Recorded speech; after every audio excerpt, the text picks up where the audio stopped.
Akizungumza na vyombo vya habari, kamanda wa polisi mkoa wa Mbeya Sakap Benjamin Kuzaga amesema kuwa mtuhumiwa alimshambulia kwa kumpiga ngumi na mateke sehemu mbalimbali za mwili wake baba yake mzazi kisha kusababisha kifo chake.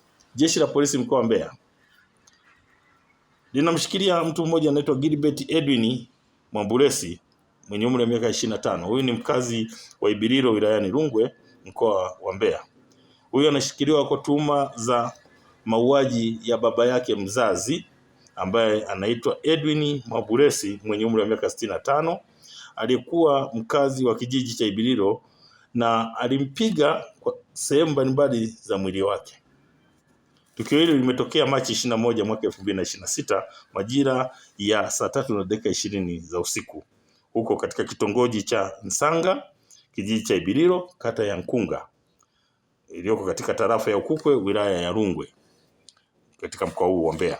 Kwa hiyo baada ya mtuhumiwa Gilbert Mwamburesi kumshambulia kwa kumpiga ngumi na mateke sehemu mbalimbali za mwili baba yake mzazi aitwa Edwin Mwamburesi, kwa kweli aliweza kumsababishia kifo mzazi huyu.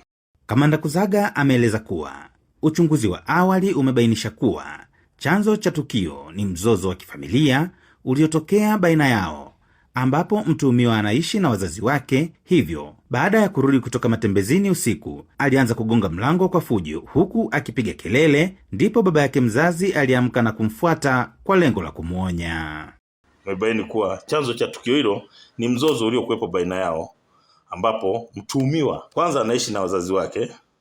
Hivyo baada ya kuwa ametoka kwenda matembezini na baadaye kurudi, alipofika aligonga mlango wa nyumba ya baba yake anakoishi, huku akipiga kelele, na kutokana na vitendo hivyo baba yake mzazi aliamka kwa ajili ya kwenda kumuonya kutokana na kitendo hicho anachokifanya. Katika hali hiyo ndipo alipomfuata katika hali ya kutaka kumuonya, basi huyu mtuhumiwa alianza kumshambulia kwa kumpiga mateke na ngumi hadi kufariki dunia. Vile vile uchunguzi umebaini kwamba mtuhumiwa huyu alikuwa pia ni mrahibu, kwa hiyo alikuwa anatumia pia madawa ya kulevya. Kwa hiyo inawezekana katika hali hiyo aliyokuwa nayo wakati huo alikuwa amekwisha tumia madawa ya kulevya, bangi.